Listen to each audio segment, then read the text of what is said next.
오늘은 유일한 소망 대전중앙교회라고 하는 제목으로 오늘 재직사미나 진행하는데, 특별히 오늘은 교회가 무엇인가에 대해서 함께 나누고자 합니다. 우리는 다 지금 태어날 때부터 교회에서 살고 또 교회를 다니고 있고, 오늘도 이 주일날 교회에서 같이 예배를 드리고 1, 2, 3, 4부 예배가 있는데도 불구하고 오후 예배를 또 같이 예배를 드리고, 우리는 교회로 살고 교회 안에서 또 하나님의 부름을 받습니다. 그러니까 성도가 교회가 무엇인지에 대해서 잘 모른다면 문제가 되겠죠. 근데 안타깝게도 오늘 우리 한국교회 안에서 일어나는 모든 일들은 교회가 무엇인지에 대해서 정확하게 성경이 이야기하는 것을 알지 못한 부분 때문에 오늘 우리 한국교회가 어려움 가운데 있는 것도 사실입니다.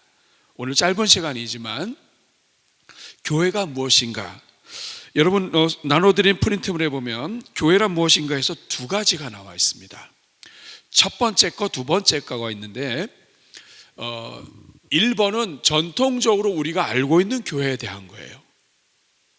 한번 읽어볼까요? 교회는 세상으로부터 부름받은 하나님의 백성들의 모임이다. 성경에서 교회가 뭐냐 이렇게 할 때 에클레시아, 우리는 부름을 받았다, 부름받았다고 하는 내용이 들어가 있는 거죠. 성경 구절 읽겠습니다. 고린도전서 1장 2절입니다. 시작.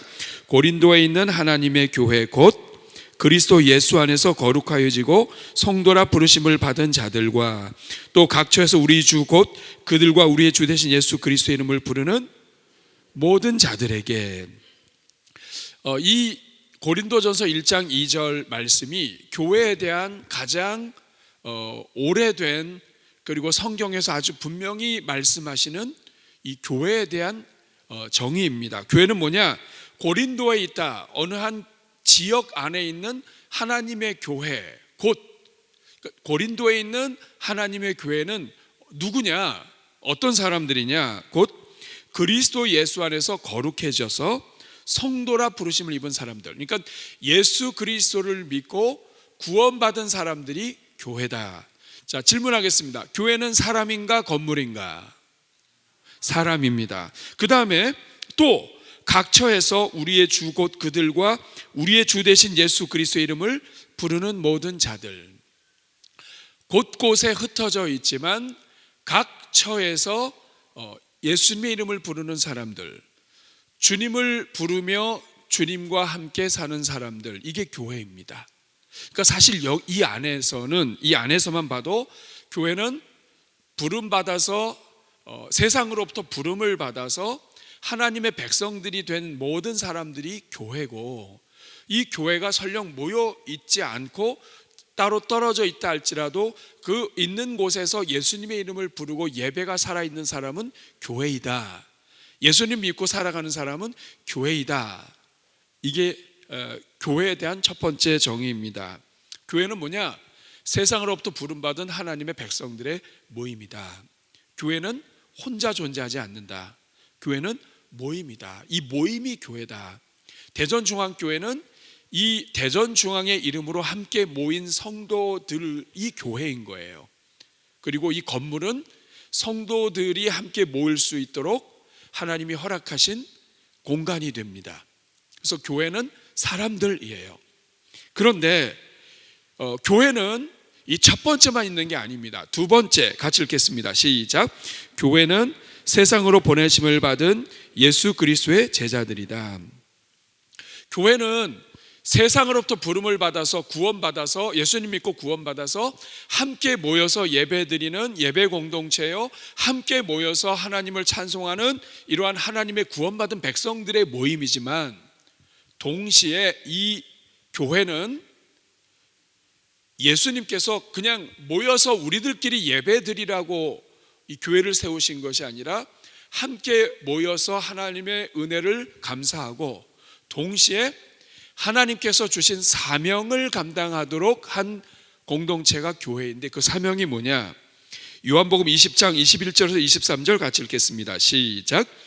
교회는 예수께서 또 이르시되 너희에게 평강이 있을지어다. 아버지께서 나를 보내신 것 같이 나도 너희를 보내노라. 이 말씀을 하시고 그들 향하여 숨을 내쉬며 이르시되 성령을 받으라. 너희가 누구의 죄든지 사하면 사하여질 것이요 누구의 죄든지 그대로 두면 그대로 있으리라 하시니라. 교회는 곧 구원받은 사람들인데 이 구원받은 제자들에게 예수님께서 부활하시자마자 가장 먼저 주신 명령이 뭐냐면 아버지께서 나를 보내신 것 같이 나도 너희를 보내노라. 따라하겠습니다. 아버지께서 나를 보내신 것 같이 나도 너희를 보내노라. 그래서 교회는 세상으로부터 구원받은 하나님의 백성들이자 동시에 다시 세상으로 보냄을 받은 예수 그리스도의 제자들, 하나님의 백성들입니다. 이 두 가지가 같이 하나로 묶여서 교회예요. 교회는 죄 가운데 있는 세상 속에서 예수 그리스도의 십자가의 은혜로 부름을 받아서 구원받은 사람들, 동시에 다시 세상으로 보냄을 받아서 각자의 처소에서 하나님을 예배하고 사명을 감당하도록 하나님께서 보내신, 보냄을 받은 하나님의 일꾼들, 그리스도의 제자들입니다. 그 밑에 한번 같이 읽어볼까요? 시작. 대전중앙교회는 세상으로부터 부름받아 대전중앙교회 이름으로 함께 모인 하나님의 백성들의 모임이자 다시 성도들의 삶의 현장과 세상으로 보냄을 받은 예수 그리스도의 제자들이다. 그 다음에 한국교회가 기독교인이 15%가 넘는 것을 자랑해 왔지만 그만큼의 영향력을 행사하지 못한 것은 부름받은 특권에는 감사하고 치중한 반면 우리가 우리 삶의 현장으로 보냄을 받은 소명에 온전히 헌신하지 못해 왔기 때문이다. 이 우리의 아픔이에요. 왜냐하면 교회는 세상으로부터 구원을 받았어요. 부름받은 하나님의 구원받은 백성들이자 동시에 다시 세상으로 보냄을 받았는데 이제까지 우리는 세상에서 부름받아서 구원받고 교회 안에서 모이고 교회 안에서 서로 사랑하고 이 부분에 대해서는 많이 이야기를 했지만 성도들이 여기에서 흩어져서 가정에서 어떻게 살아야 하고 일터에서 어떻게 살아야 하고 어떻게 하면 보냄받은 자로서 여러분 예수님이 부활하신 다음에 가장 먼저 이야기하는 말씀이 가장 중요한 거예요. 뭐라고 얘기하십니까? 아버지께서 나를 보내신 것 같이 나도 너희를, 너희가 누굽니까? 교회입니다. 나도 너희를 보내노라.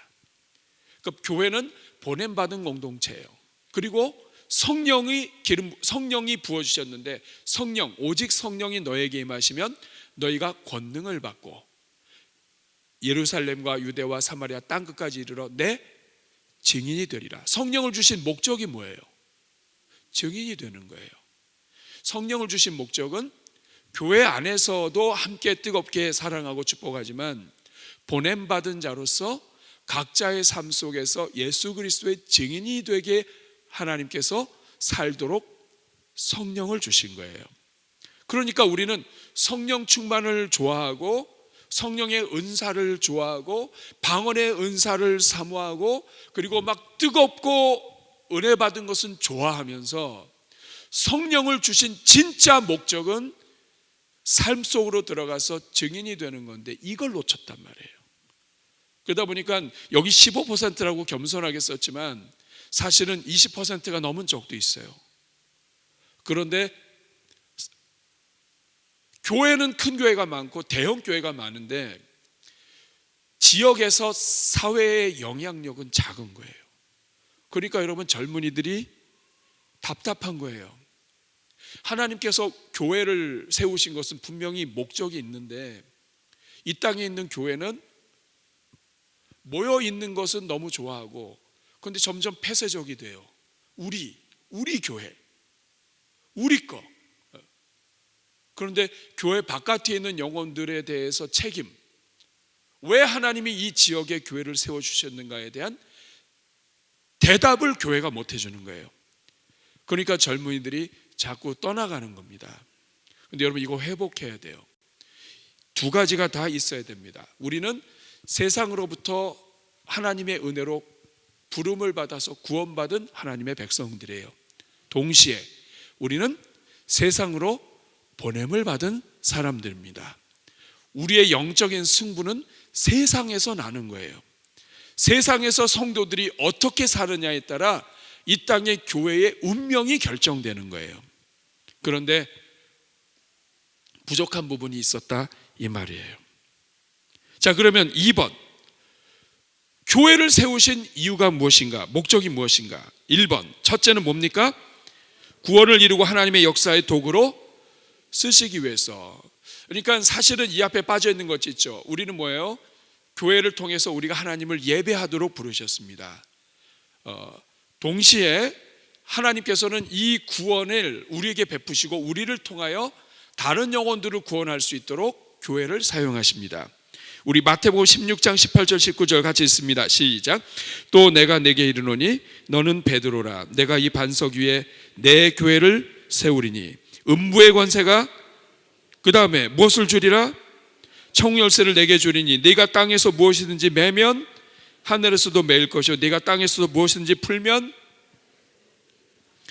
여러분, 예수님 말씀하십니다. 내가 내 교회를 세운다. 교회는 누구의 교회입니까? 예수님의 교회입니다. 근데 교회의 가장 큰 특징은 음부의 권세가 이기지 못해요. 사망 권세, 마귀의 권세가 이기지 못합니다. 죄로 인하여 죽은 모든 영혼들을 예수 그리스도의 보혈의 은혜로 구원하시고 이 교회를 세우셨는데, 이 교회는 음부의 권세가 틈타지 못해요. 이 교회는 생명이 흐르는 곳이고 하나님의 구원의 은혜가 있는 곳이에요. 그런데 이 천국 열쇠를 교회에 주십니다. 천국의 열쇠가 교회에 있어요. 이 말은 뭐냐면 교회가 움직이는 만큼 천국이 열린다는 뜻이에요. 교회가 이 천국 열쇠를 사용하지 않으면 교회를 통해서 아무 일이 일어나지 않는 거예요. 이 말은 교회가 세상으로부터 구원받은 거에 감사하고 여기에만 안주하고 있으면 천국 열쇠를 쓸 일이 없는 거예요. 그러나 다시 세상으로 보냄을 받은 그리스도의 제자들이라고 하는 부분을 우리가 가슴에 담고 교회가 세상으로 나아가서 일터에서, 가정에서, 만나는 사람들 사이에서 천국 열쇠를 쓰면 쓸수록 하나님의 역사가 나타난다.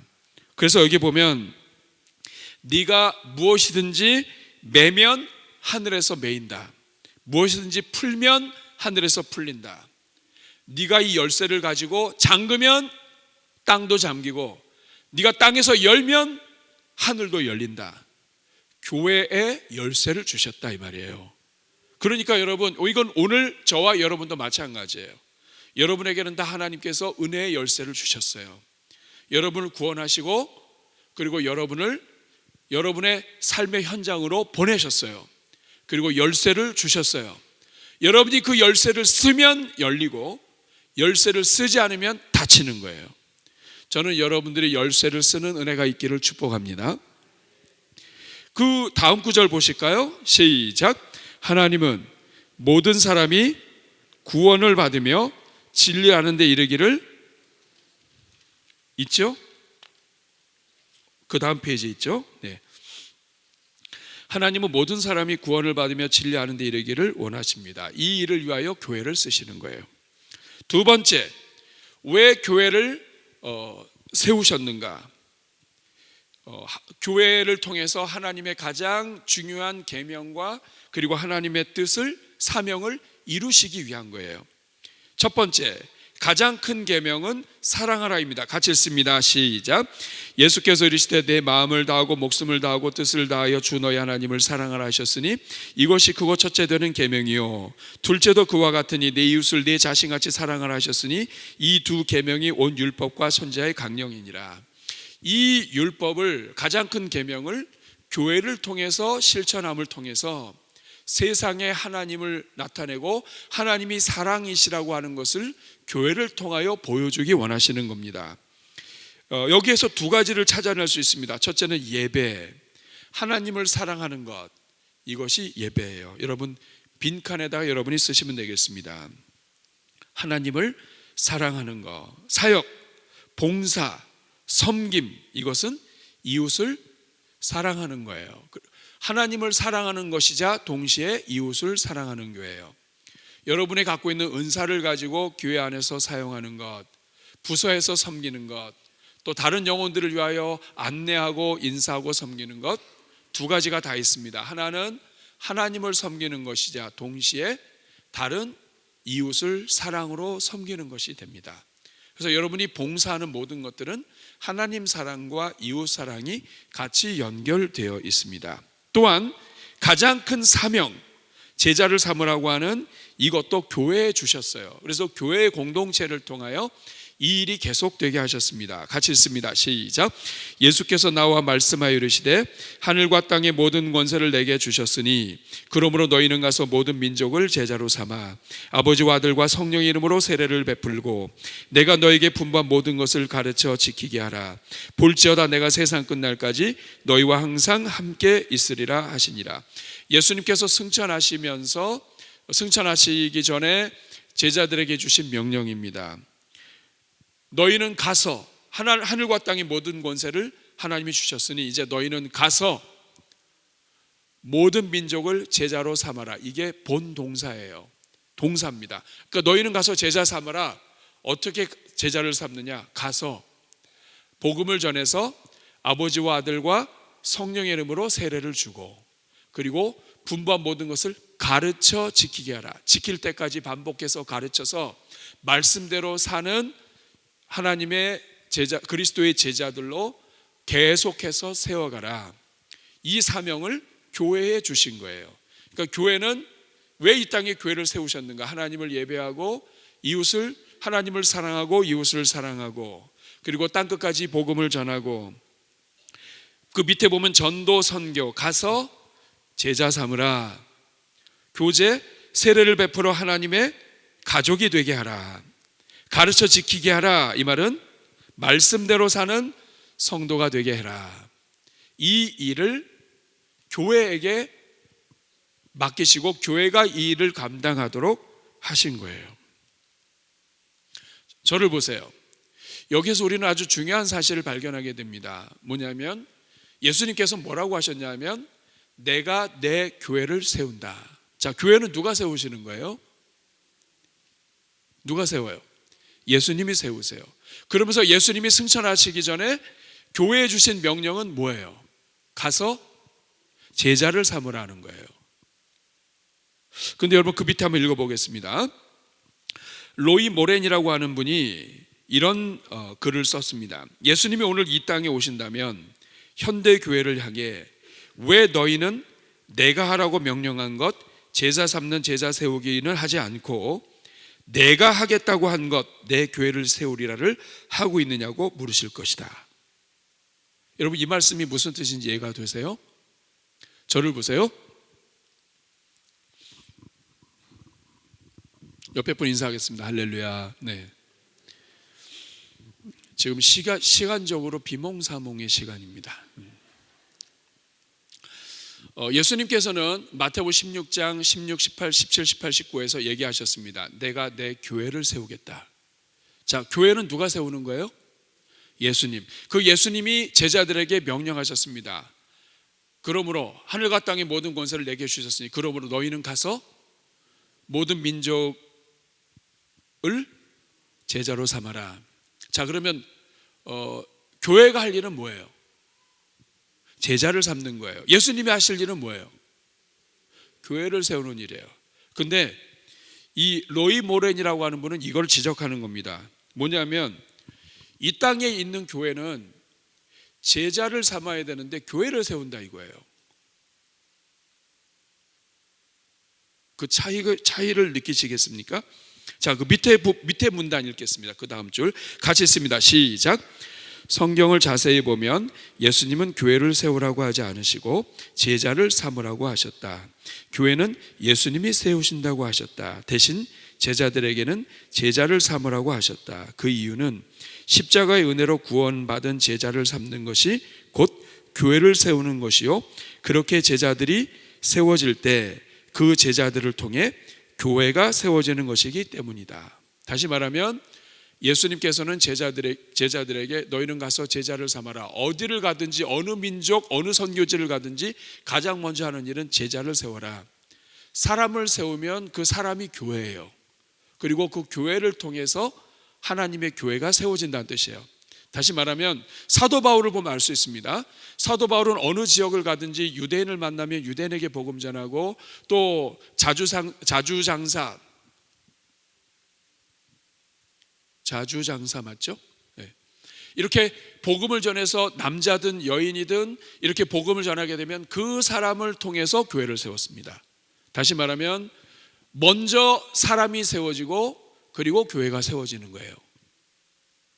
그런데 오늘 우리는 이 순서가 성경적인 순서인데 이걸 잘 못할 때가 많아요. 먼저 교회를 세워요. 그 다음 한번 읽어볼까요? 그런데 오늘 교회는 시작.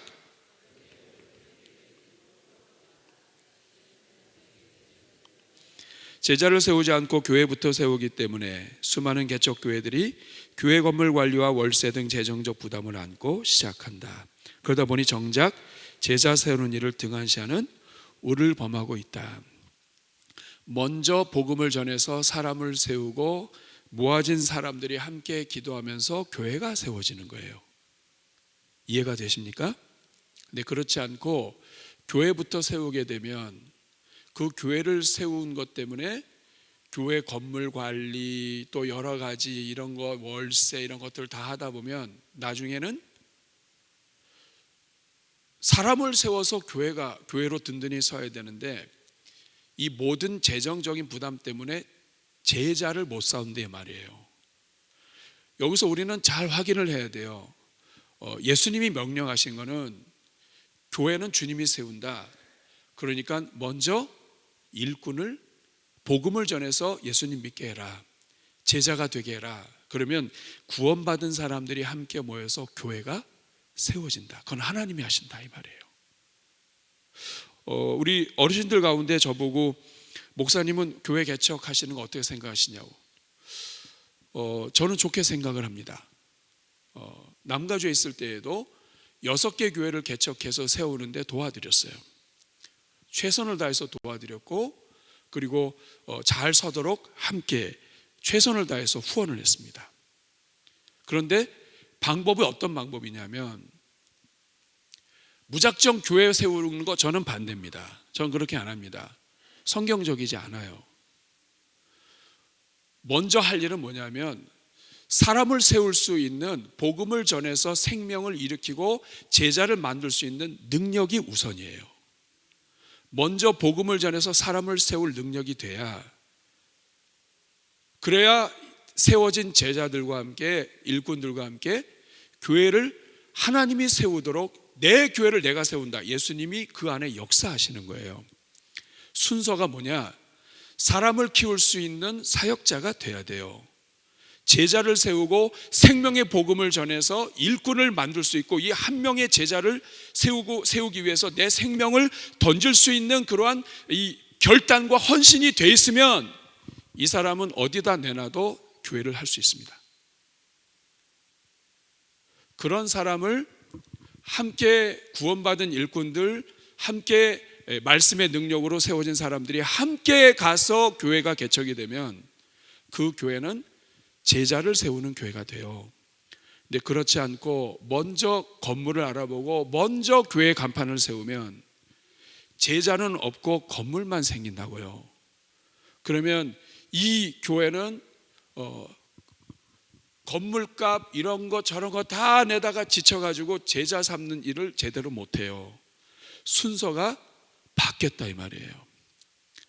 그러니까 저는 만약에 교회를 개척한다, 우리 교회 안에서 말씀을 정말 잘 섬기고, 그리고 제자 훈련뿐만 아니라 이런 것을 통해서 한 영혼에게 복음을 전하고 한 영혼과 씨름할 수 있고, 한 영혼이 그리스도 안에서 세워지는 것을 위해서 헌신할 수 있고 자기를 드릴 수 있는 그 일꾼이 함께 훈련하고 함께 하나님의 나라를 꿈꿨던 그리스도의 동역자들과 함께 같이 교회가 세워질 때 이 교회는 실패하지 않는다 이 말이에요.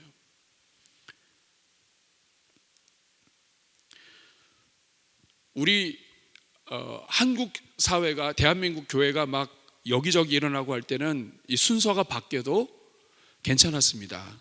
순서가 바뀌어도 십자가를 세우고 그리고 하나님 앞에 엎드리고 기도하면 여기저기에서 사람들이 왔어요. 그런데 지금은 너무 어려운 때가 됐습니다. 성도들조차도 교회와 이런 쪽에 그리고 희생하고 하는 것을 이렇게 기뻐하지 않는 그러한 이 전체 분위기 속에 있게 됐어요. 이럴 때는 더더욱 성경의 방법대로 해야 됩니다. 이해가 되십니까? 이게 순서예요. 예수님은 너희는 가서 모든 민족으로 제자를 삼아라, 사람을 세워라, 복음을 전해서 일꾼으로 만들어라. 사도 바울이 자주장사 루디아를 만나서 루디아에게 복음을 전하니까 루디아가 자기 집을 열고 그리고 그 집이 교회가 돼버리잖아요. 그런 것처럼 사람을 먼저 집중해라, 영혼을 먼저 집중해라, 제자를 먼저 세워라, 불신자가 예수 그리스도의 일꾼이 되게 먼저 해라. 그 일꾼이 예수 그리스도의 심장을 가지고 같이 교회를 세우게 되는 거예요. 이것이 성경의 순서입니다. 3번, 교회를 통해서 성경을 주신 목적을 이루기 위해서입니다. 성경 같이 읽습니다. 모든 성경은, 시작. 모든 성경은 하나님의 감동으로 된 것으로 교훈과 책망과 바르게 함과 의로 교육하게 유익하니 이는 하나님의 사람으로 온전하게 하며 모든 선한 일을 행할 능력을 갖추게 하려 함이라. 하나님의 사람으로 온전하게 하며 모든 선한 일을 행할 능력을 갖추게 하기 위해서 하나님이 성경을 주셨습니다. 그리고 이 목회자를 주신 목적도 똑같아요. 에베소서 4장 11절 12절 시작. 그가 어떤 사람은 사도로, 어떤 사람은 선지자로, 어떤 사람은 복음 전하는 자로, 어떤 사람은 목사와 교사로 삼으셨으니 이는 성도를 온전하게 하여 봉사일을 하게 하며 그리스도의 몸을 세우려 하심이라. 성경을 주신 목적과 목회자를 주신 목적, 교회를 세우신 목적이 다 같은 방향입니다. 한 영혼을 그리스도의 온전한 일꾼으로, 제자로 세우는 것이 성경을 주신 목적이고 목회자를 주신 목적이고 그리고 교회를 세우신 목적이에요. 3번, 하나님 나라의 통치 회복과 하나님 기업의 계승을 위해서 교회를 세우셨습니다. 같이 읽습니다. 시작. 하나님이 그들에게 복을 주시며 하나님이 그들에게 이르시되 생육하고 번성하여 땅에 충만하라, 땅을 정복하라, 바다의 물고기와 하늘의 새와 땅에 움직이는 모든 생물을 다스리라 하시니라. 인생을 지으시고 가장 먼저 하나님이 하신 것은 땅을 다스리고 정복하라요. 근데 마귀가 틈을 타서 죄가 들어오고 땅을 다스리는 게 아니라 오히려 땅이 사람을 다스려요. 사람이 돈을 다스리는 게 아니라 돈이 사람을 다스려요. 사람이 짐승을, 동물을 다스려야 되는데 동물들을 우상으로 섬기고 있어요.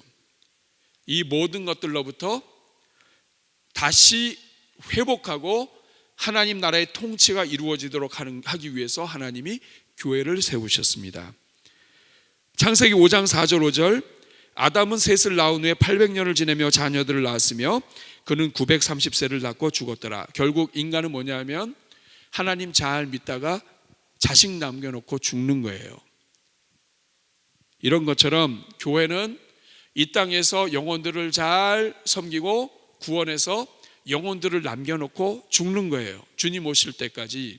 그래서 주님이 오실 때에 살아남아있는 하나님의 자녀들이 공중에서 주를 뵙도록, 영접하도록, 그리고 남아있는 자녀들이 이 땅을 다스리고 하나님의 통치가 이루어지게 하도록 이 땅의 교회가 계속되는 것입니다.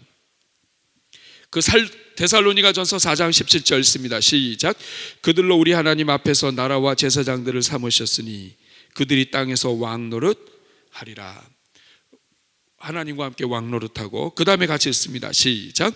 그 후에 우리 살아남은 자들도 그들과 함께 구름 속으로 끌어올려 공중에서 주를 영접하게 하시리니 그리하여 우리가 항상 주와 함께. 우리는 신앙생활 하다가 죽을 겁니다. 그러나 우리가 세워놓은 제자들, 일꾼들, 성도들이 이 땅에 자녀들이 남아서 우리 주님을 맞이할 거예요. 우리 자녀들의 세대에 예수님이 오시지 않으면 그 자녀들의 세대에서 주님을 영접할 겁니다. 중요한 것은 우리를 통하여 이 땅에 예수님의 통치가 이루어지도록 사역하고, 우리가 못한 것은 우리 자녀들이 세상에서 하나님의 통치가 이루어지도록 우리가 노력하고, 영의 자녀들을 남기고 떠나도록 하나님이 교회를 주셨습니다.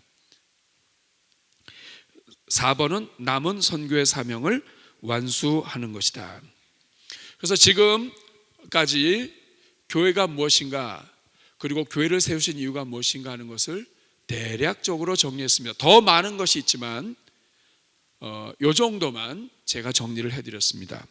세 번째, 그렇다면 대전중앙교회는 지금 장로님들도 대표기도 하실 때 그렇고 항상 선교적 교회 이렇게 얘기하고 있는데, 선교적 교회가 무엇인가? 같이 한번 읽겠습니다. 시작. 선교적 교회 운동은 교회의 본질 회복 운동이다. 성경이 말씀하시는 교회를 바로 회복하여 하나님께서 진정으로 원하시는 교회로 사명을 감당하고자 하는 것이다. 교회는 정체적인 교회가 아니라 계속되는 교회이다. 교회는 출발부터 보내시는 하나님을 통해 시작되었고, 보냄을 받으신 예수 그리스도에 의해 세워졌으며, 보내시는 하나님의 영이신 성령을 통해 증인으로 세워진 교회요, 성령을 받아 보냄을 받은 사도들을 통해 세워진 제자들에 의해서 지금도 세워지고 있는 교회이다. 교회는 보내시는 하나님에 의해 계속되는 교회이다. 저를 보세요. 선교적 교회가 뭐냐 하면, 선교적 교회는 선교적 교회 운동 이렇게 합니다. 이것은 교회가 본질적으로 성경을 통해서 세우신 교회를 회복하자는 운동이에요. 왜 하필이면 선교적 교회냐? 교회는 처음 태어날 때부터 삼위일체 하나님이 보내시는 하나님으로 시작되었다. 교회는 구원받아서 우리끼리 이렇게 잘 살고 이 상태로 우리 교회가 세워진 게 아니라, 하나님 아버지께서 주의 천사들을 보내고, 그리고 선지자들을 보내고, 그리고 결국에는 마지막 때에 아들을 보내셔서 하나님의 구원을 이루시고, 그 아들과 함께 성령을 보내셔서 그 성령에 충만한 사람들은 세상 땅끝까지 보냄을 받아서 지금도 계속해서 확장되어 가고, 지금도 계속해서 움직이는 교회이다. 교회는 가만히 있는 교회가 아니라 계속되는 교회요, 움직이는 교회요, 보냄받은 교회인데, 이것은 하나님으로부터 시작됐다. 그렇기 때문에 선교적 교회는 성경이 이야기하는 교회를 한마디로 표현하면 그것은 선교적 교회이다. 왜냐? 오늘날 이 땅에 있는 교회는 보냄받았다고 하는 것을 생각하지 못하고, 오늘 이 땅의 교회는 구원받은 것에 안주하는 경향이 많기 때문에 선교적이라고 하는 말을 집어넣은 거예요. 여러분, 그 다음에 나오는 1번 교회의 속성은 교리에서 교회가 가지고 있는 4가지 속성을 이야기합니다. 그러니까 이 땅에 있는 교회는 이 4가지 속성을 갖고 있어요. 근데 이 4가지를 한번 보겠습니다. 첫 번째는 무슨 성? 통일성입니다. 혹은 단일성이라고 합니다. 같이 읽습니다. 시작. 교회는 하나이다. 모든 세대, 모든 나라에서 교회는 한 분 하나님, 하나의 신앙을 고백하고 하나의 세례로 태어나며 오직 그리스도를 머리로 하는 하나의 몸을 이룬다. 획일성이 아니라 다양성 안에서 통일성이다. 이 땅에 있는 모든 교회는 하나예요. 하나님이 한 분이에요. 어떤 교회도 세례를 통해서 태어납니다. 저도 세례 받아서 하나님의 교회로, 여러분도 교회로 세례를 통해서 주님의 교회로 세워지고요. 그리고 예수님이 머리이기 때문에 모든 교회는 하나의 몸이에요. 그래서 교회는 예수 그리스도 안에서 통일되어 있다. 하나이다. 이게 교회입니다. 두 번째는 거룩성입니다. 같이 한번 읽겠습니다. 시작. 교회는 거룩하다. 거룩하신 하나님의 소유요 그리스도의 구속의 은혜와 중보적 의를 인하여 거룩하게 되었고 완전한 거룩을 향해 나아가는 성도들이다. 거룩하신 성령의 역사가 클수록 교회는 더욱 거룩하신 하나님을 사모한다. 우리가 거룩성은 많이 들었습니다. 교회는 핏값으로 사셨어요. 하나님의 소유가 됐습니다. 하나님의 소유가 됐다는 것 자체가 거룩하다. 하나님의 것이다. 하나님의 목적을 위하여 구별되었다. 교회는 하나님의 목적을 위하여 구별된 예수 그리스도의 보혈로 거룩하게 된 거룩한 하나님의 백성들이다. 이게 거룩성입니다. 세 번째, 보편성입니다. 같이 읽겠습니다. 시작. 어느 시대, 어느 민족, 어느 땅에서도 참된 교회가 항상 존재한다. 피부, 인종, 신분, 지적 능력, 도덕적 수준, 그 어떤 곳에도 개의치 않고 모든 시대에 걸쳐 나타난다. 교회는 하나이다. 교회는 연합되어야 하고 두세 사람이 그리스도의 이름을 부르는 곳에 존재해야 한다. 파편화, 특수화, 개별화된 교회를 거부한다. 작은 교회, 큰 교회, 잘난 교회, 못난 교회가 없다. 겸손한 교회만 있을 뿐이다. 보편성은 뭐냐면 어느 시대에도 하나님의 교회가 있고 어느 지역에도 하나님의 교회가 있고 이 땅의 교회는 어디든지 존재한다. 피부, 인종, 신분, 지적 능력, 도덕적 수준과 관계없이 모든 시대에 걸쳐서 주님의 교회는 항상 나타난다. 어디든지 주님의 교회가 있다. 그렇기 때문에 교회는 하나이기에 연합되어야 한다. 근데 여러분, 오늘 이 땅의 교회가 제일 약한 것이 이거예요. 첫째는 우리가 다 알아요. 우리는 통일성이다. 교회는 하나이고 교회의 머리는 예수님이다. 이거 다 믿어요. 두 번째, 교회는 거룩하다. 이거 다 확실하게 믿어요. 근데 세 번째부터 우리가 약해요. 교회는 하나이고 동시에 교회는 연합되어야 한다. 한 몸이다. 그렇기 때문에 어디든지 있는 어떤 교회든지 우리는 주님의 교회로 함께 연합해야 된다. 근데 이게 약해요.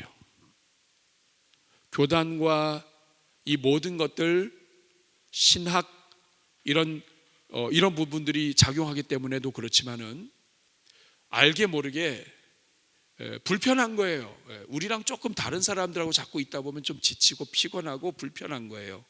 그러다 보니까 교회가 보편성을 갖고 있음에도 불구하고 연합하지 않다 보니까 오늘 이 땅뿐만 아니라 세계 많은 나라들 가운데 교회가 연합하지 않아서 피해를 봐요. 국가의 법을 상정하는 데 있어서 예전에는 그렇게까지 신경 쓰지 않고 그냥 마음대로 전도할 수 있었고 마음대로 가서 복음 전할 수 있었어요. 근데 지금은 시끄럽게 하면 시끄럽다고 신고 나와요. 또 동성애나 이런 여러 가지에 대해서 나의 의견을 얘기하면 그것 때문에 법안이 만들어지게 되면 그 말한 사람은 잡히는 거예요. 시대가 그렇게 됐어요. 그런데 이러한 일들이 일어날 때 교회는 뭐 했냐? 교회가 서로 합력해서 한 마음으로 같이 기도하고 같이 연합해서 같이 고민하고 같이 법안을 만들고 했다면 이 땅에 있는 이 수많은 법들이 교회를 이렇게까지 어렵게 하지 않을 수 있었을 거예요. 그런데 우리의 이기심이 서로 연합하지 못하는 그러한 우리의 폐쇄성이 우리 자신도 모르게 교회 안에 있다 보니까 세상으로부터 부름을 받았고 다시 세상으로 보냄받았는데 이 부분이 자꾸만 약해지다 보니까 연합을 안 하는 거예요. 그러다 보니까 개교회주의가 많아졌습니다. 대전중앙교회만 잘 되면 되는 거예요. 옛날엔 이게 가능했습니다. 근데 지금은 대전중앙교회만 잘 된다? 그런 일은 있을 수가 없습니다. 형제교회도 다 같이 돼야 되고 그리고 교회를 누르고 억압하는 모든 법안 문제는 우리 교회만 잘 된다고 해서 될 수 있는 문제가 아니에요. 함께 힘을 모으지 않으면 한국 사회는 더 어려울 수 있습니다. 우리 자신도 모르는 사이에 여러 가지 평등법, 이런 법, 저런 법들이 국회에 올라가가지고 성도들도 모르는 사이에 연합하지 않으니까 힘이 없어요. 연합은 또 그렇게 안 돼요. 뭐 서로 장을 하려고 하고 막 이런저런 있으니까 이 연합이 참 피곤해요. 그럼에도 불구하고 합력하지 않고 연합하지 않으면 앞으로 이 세대를 교회를 보호할 수 없습니다. 이게 교회의 보편성이에요. 그 다음에 사도성 같이 읽습니다. 시작. 교회는 예수 그리스도의 사도들의 고백과 가르침 위에 세워진 교회요, 세상으로 보냄을 받은 사도들의 신앙과 삶과 열정을 따르는 교회이다. 교회는 세상을 위해 존재한다. 세상을 위해 보내심을 받았다. 삼위일체 하나님께서 보내셨고 예수 그리스도께서 보내심을 받았으며 그리스도께서 사도요 제자들을 보내셨다. 사도적 계승은 성령을 통하여 계승되며 사도들의 신앙과 사역을 계승하는 것이다. 여러분 보세요. 이 사도성은 사도들의 신앙 고백과 그 전통 위에 있다는 뜻이에요. 그런데 요거만 강조를 했어요. 사도성은 사도들의 신앙만 가졌다는 것이 아니라 사도들이 예수님의 명령을 받고 사역했던 그 모든 사도들의 사역도 교회가 같이 계승하는 거예요. 그런데 사역은 계승하지 않고 사도들의 신앙 고백만 계승했다고 하면 교회는 사도들의 열정과 사도들의 헌신과 복음을 전하기 위하여 몸부림쳤던 사도들의 눈물과 이런 것들이 싹 없어지게 돼요. 여러분 이 네 가지 속성을 잘 보세요. 이 네 가지만 제대로 회복되면 교회는 이 땅에서 놀라운 하나님의 은혜와 역사를 감당할 수 있어요. 선교적 교회는 뭐냐 하면 이 네 가지 속성이 성경에서 말씀하신 그대로 회복되어야 된다. 어느 부분이 약하냐? 보냄받았다고 하는 부분이 약한 거예요. 일터로 보냄을 받았고 가정으로 보냄을 받았고 지역사회로 보냄을 받았고 대전중앙교회가 왜 이 대전중앙교회입니까? 대전 지역에 세워졌다는 뜻이에요. 대사동, 문화동 이 지역 일대는 대전중앙교회 때문에 복을 받아야 되는 지역이에요. 이 지역에 보냄을 받은 거예요. 그런데 대전중앙교회가 이 지역 주민들과 무관하고 이 지역 주민들에게 복이 안 되고 이 지역 주민들과 함께 무엇인가를 만들어내지 않는다면 이 대전중앙교회는 이 지역 사회와 호흡하지 못하고 이 지역과 별개로 움직이게 돼요. 우리 주님이 원하시는 건 그것이 아닙니다. 초대교회는 사도행전 2장 42절부터 보시면 여러분 초대교회가 지역으로부터 칭찬을 받아요. 왜냐? 초대교회는 복음을 전하고 함께 모여서 성전에서 모이고 가정에서 모이고 함께 음식과 떡을 떼고 그리고 지역 사람들로부터 칭송을 받습니다. 그래서 이것이 쌓여서 나중에 초대교회의 부흥이 일어나는 거예요. 여러분 우리 대전중앙교회는 지역사회로부터 칭찬을 받습니까? 아멘 해야 되는 거 아멘. 네. 네. 앞으로 그렇게 될 거예요. 대전중앙교회 때문에 이 지역에 있는 영혼들이 복을 받습니까? 아멘. 반드시 그렇게 돼야 돼요. 저는 여러분들 가운데 통장, 동장 많이 나오기를 바랍니다. 저도 통장하고 싶어요. 동장이 큰 건가요? 통장이 큰 건가요? 예? 통장이 더 세 보이는데 통장은 돈이 들어가는 거 아닌가요? 자, 여러분 성도들 중에 동장 많이 나와야 돼요. 그리고 동장들이 함께 모여서 신년 할애회를 우리 대전중앙교회에서 했으면 좋겠어요. 문화동 동장도 대전중앙교회, 대사동 동장도 대전중앙교회. 그래서 다 동장들이 다 모였더니 집사님, 권사님 해가지고 같이 예배 드릴 수 있잖아요. 그래서 지역을 위하여, 지역의 유익을 위하여 같이 교회가 섬기고 이 지역에 있는 영혼들을 축복하면, 여러분 우리가 너무 많은 걸 신경 쓰지 않아도 돼요. 우리는 이 지역에 있는 영혼들을 쭉 신경 쓰고 이들이 우리를 통해서 복을 받게 하고 하면 우리 교회의 사명이 1차적으로 주변과 함께 가는 거예요.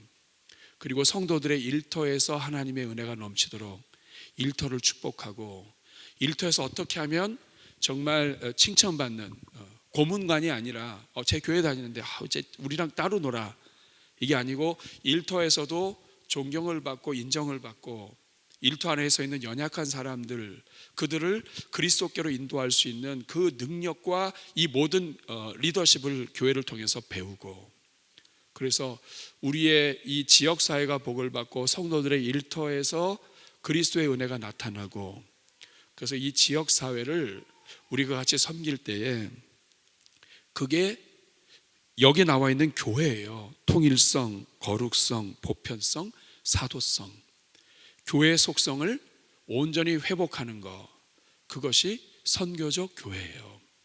그래서 전통적인 교회에 관해서 우리가 조금 약했던 부분을 이제까지도 잘했지만 더 잘하도록 이름을 붙인 것이 선교적 교회예요. 왜냐? 우리는 다 보냄받았다 이거예요.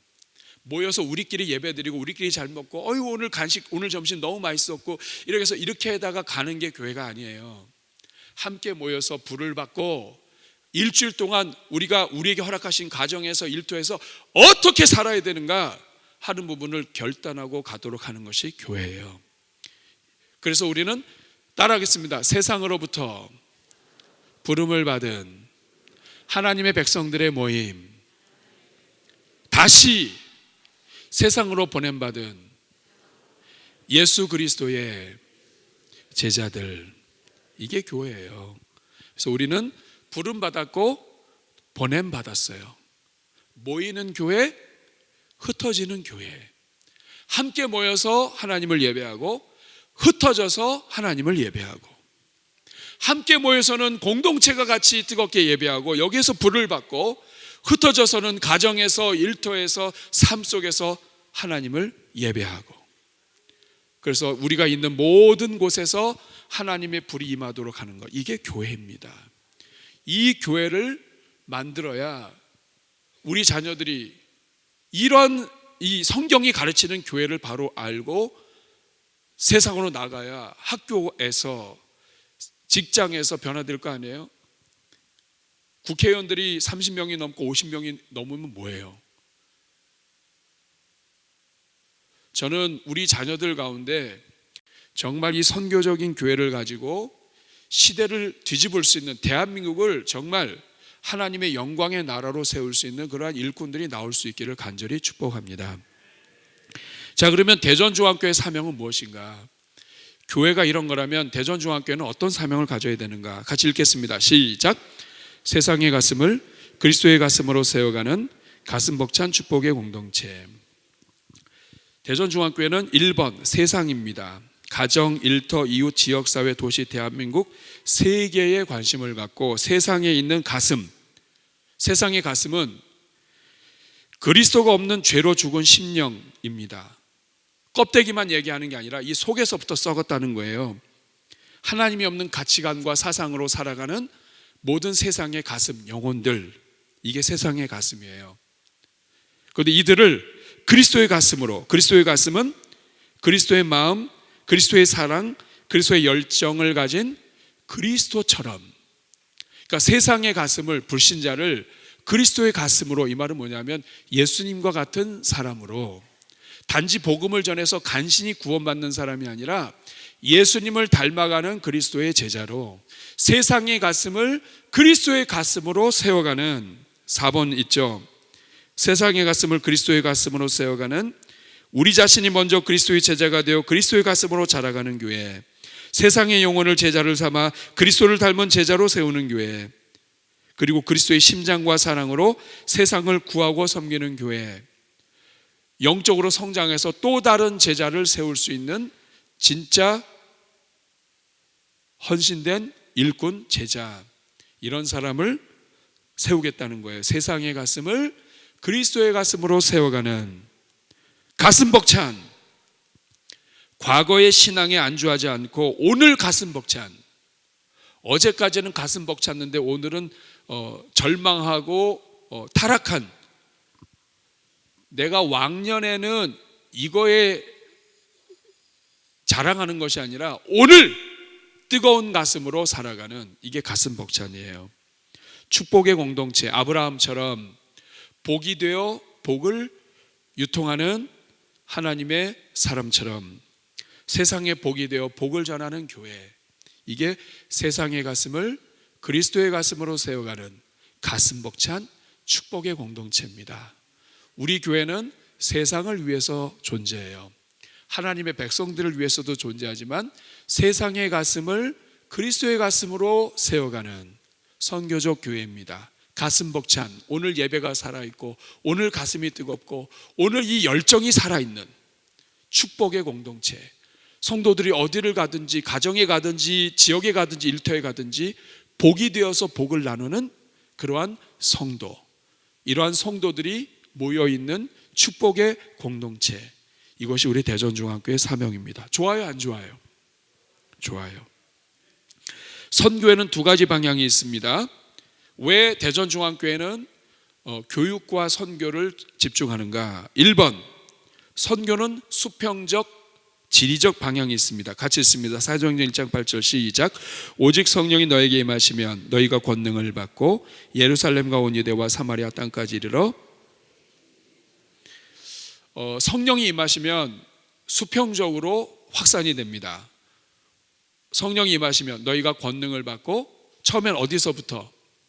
예루살렘, 유대, 사마리아 땅끝, 수평적으로 증인이 됩니다. 그래서 교회가 은혜를 받으면 이 지역사회, 대전, 대한민국, 그리고 저쪽 떨어져 있는 제주도뿐 아니라 전 세계까지 우리가 청년들 라오스 선교를 보낼 수 있는 것, 이 수평적인 선교의 방향이에요. 근데 이것만 있는 게 아니에요. 두 번째, 수직적 세대적 방향, 교육이 선교입니다.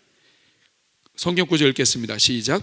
그 세대의 사람도 다 그 조상들에게 돌아갔고 그 후에 일어난 다른 세대는 여호와를 알지 못하며 여호와께서 이스라엘을 위하여 행하신 일도 알지 못하였더라. 오늘날 너무 열심히 했는데 다음 세대 자녀들 농사를 망치면 다음 세대는 다음 세대가 아니라 다른 세대가 만들어져서 하나님을 모르는 세대가 만들어지면 교회를 통하여 주님이 오실 때까지 예배를 드리며 세상을 변화시키는 하나님의 일꾼들이 줄어드는 거예요. 그래서 교회는 두 가지 방향의 선교를 갖고 있습니다. 수평적으로는 이 지역사회로부터 시작을 해서 가정, 지역사회로부터 해서 민족 복음화와 세계 선교까지 수평적으로 계속 우리는 복음을 전하고 선교 활동을 해야 돼요. 전도 선교 활동을 해야 돼요. 그런데 동시에 수직적으로도 교회가 신경 쓰지 않으면 우리는 열심히 잘 믿고 다음 세대가 죽어버립니다. 다음 세대를 교육하는 것이 곧 선교예요. 따라하겠습니다. 교육이 선교다. 그래서 선교는 교육도 선교고 선교도 선교예요. 결국 이 땅에 있는 교회는 사람 세워놓고 죽는 거예요. 대전중앙교회 담임 목사로 온 저 고석찬, 대전중앙교회 섬기는 동안에 사람 세우다가 죽는 거예요. 제가 사람을 얼마나 많이 그리스도의 신실한 일꾼을 세워놨느냐, 세상에서 비리비리한 게 아니라 일터에서든지 어디든지 예수님의 이름을 위해서 헌신하고 그들을 위하여 기도할 수 있는 또 다른 제자를 세울 수 있는 사람을 몇 명 세워놨느냐, 이것이 저 사역의 열매예요. 부모도 마찬가지예요. 부모는 자식 세워놓고 죽는 거예요. 교회 공동체는 다음 세대 세워놓고 죽는 거예요. 다음 세대를 세우기 위해서는 우리의 모든 재산을 다 쏟아부어도 얘네들 살려놓고 가면 우리는 상급이 있어요. 얘네들이 하나님 안 믿으면 우리 세대에서 예배가 끝나고 그리고 교회는 죽게 될 겁니다. 그렇기 때문에 대전중앙교회는 세상의 가슴을 그리스도의 가슴으로 세워가는 가슴 벅찬 축복의 공동체인데, 이 세상 안에는 이 땅에는 영혼도 있지만 우리 교회 공동체 안에 주신 자녀들도 있습니다. 옛날에는 자녀들이 신앙이 좋았어요. 근데 지금은 자녀들이 쉽지 않아요. 고등학교 졸업하고 도망가 버려요. 내가 다시는 여기 오나 보다. 우리 우선 가는 애들도 많아요.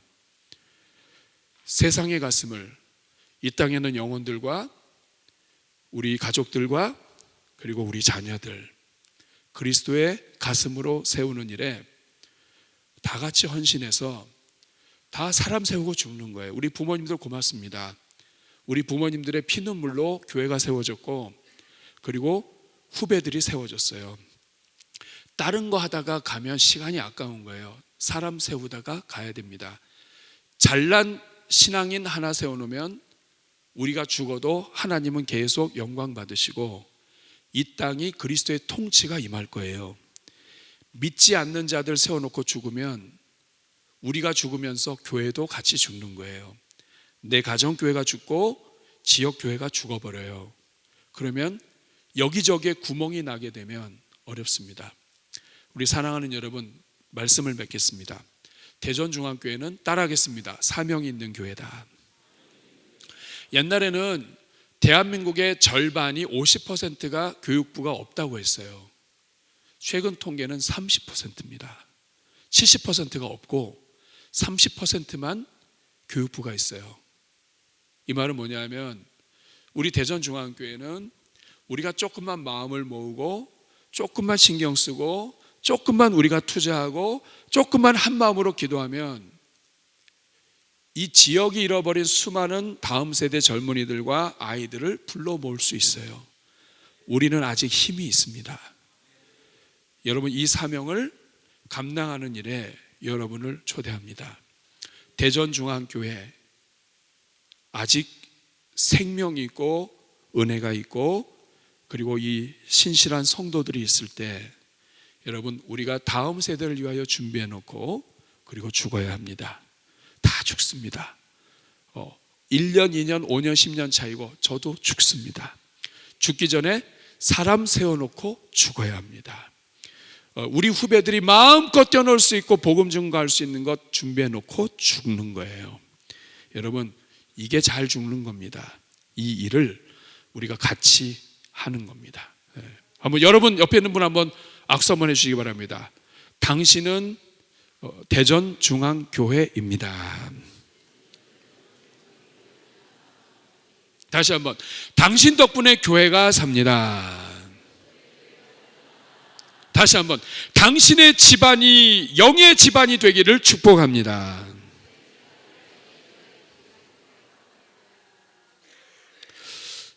이 심장을 가지고 이 사명을 가지고 우리가 대전중앙교회에 함께 주님 앞에 올려드리고 세웠으면 좋겠습니다. 우리 찬양하겠습니다. 우리 오늘 눈물로라고 하는 찬양이 있습니다.